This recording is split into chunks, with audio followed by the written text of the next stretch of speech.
Oke, kembali lagi di forum Timnas. Jadi kembali gue baru nonton pertandingan yang luar biasa dan langsung gue buat videonya, yaitu pertandingan antara Timnas Indonesia berhadapan dengan Vietnam U16 ya di AFF U16, pertandingan terakhir di fase grup yang dimenangkan oleh Indonesia dengan skor 2-1 ya, skor tipis 2-1. Tapi gue tidak mau bahas pertandingan ini doang, tetapi melainkan akumulasi dari 3 pertandingan yang dijalani oleh Timnas. Pertandingan pertama, kita tahu bahwa kita menghadapi Filipina. Di situ kita menang 2-0, memang harusnya bisa lebih, tapi ya mungkin gue juga paham anak muda, pertandingan pertama tentu saja masih ada rasa gugup, masih belum bisa mengeluarkan potensi terbaiknya, gue paham.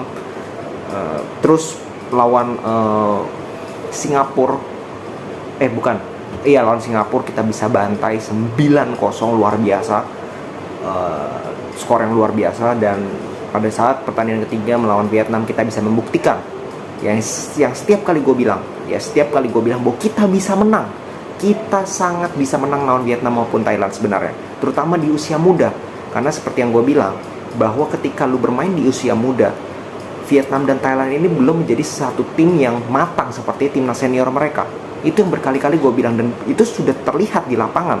Ketika timnas kita bertemu dengan timnas Vietnam maupun Thailand yang berada di usia umur muda, itu seringkali kita bisa sangat menguasai pertandingan, dan mereka kelihatan tidak sekuat timnas senior mereka. Itu yang setiap kali gue katakan gitu, ketika kita melawan tim-tim kuat Vietnam maupun Thailand di usia muda.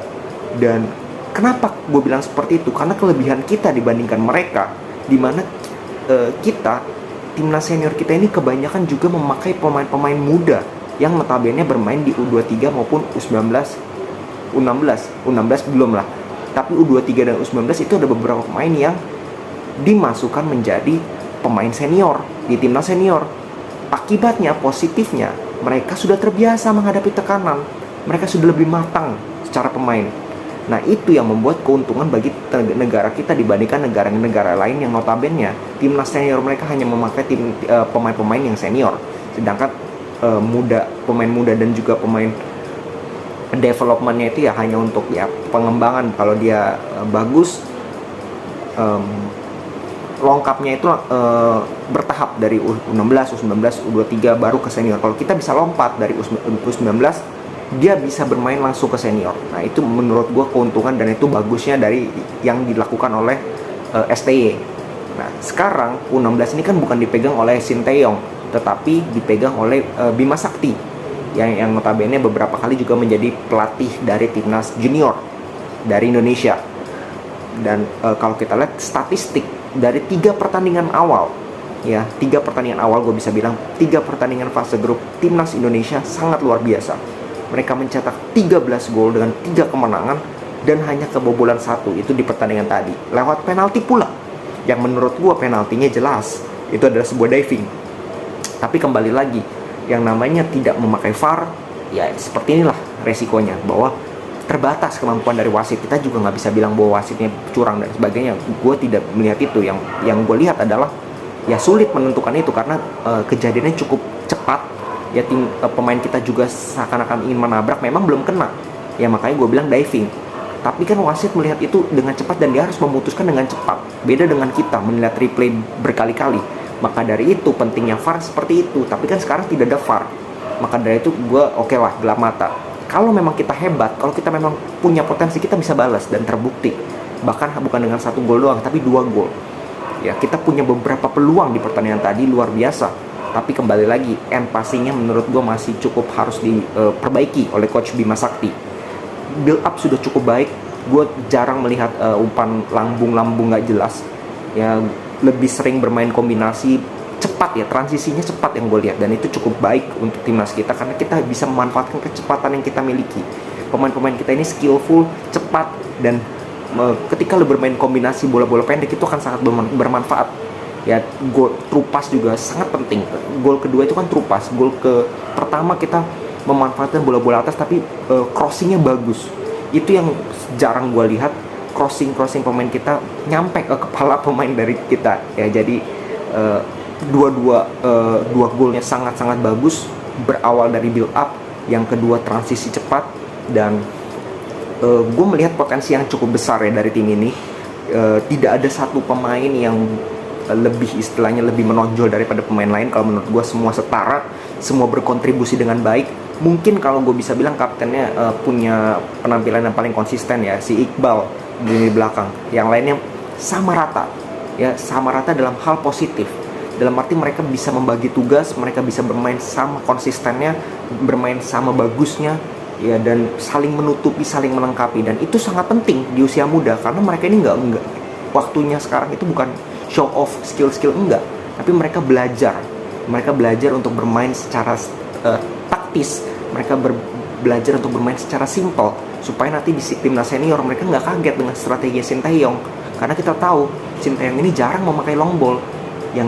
Yang harus dilakukan adalah kombinasi bola-bola pendek. Nah, itu belajarnya dari U16 ya. Jadi kembali lagi, kita juara grup itu prestasi yang luar biasa, walaupun mainnya di tuan rumah.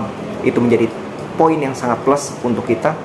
Kita lihat nanti ketemunya juara grup C kalau nggak salah itu antara Myanmar, Malaysia maupun Kamboja. Jadi ya, di atas kertas kita akan ke final. Di atas kertas ya, kembali lagi di atas kertas.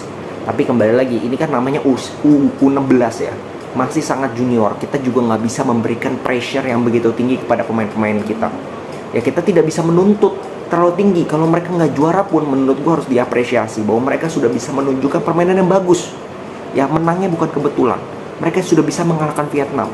Itu sudah merupakan pembuktian bahwa tim muda kita ini sangat potensial kalau dibina dengan baik, kalau mendapatkan juga jam terbang dari klub. Karena itu sangat penting, bermain reguler ya, kompetisi dengan baik, itu yang dibutuhkan oleh pemain-pemain muda untuk mendapatkan jam terbang. Jadi jangan cuman di timnas doang dilatih bertandingnya, tapi di klubnya juga harus bisa merasakan regular competition.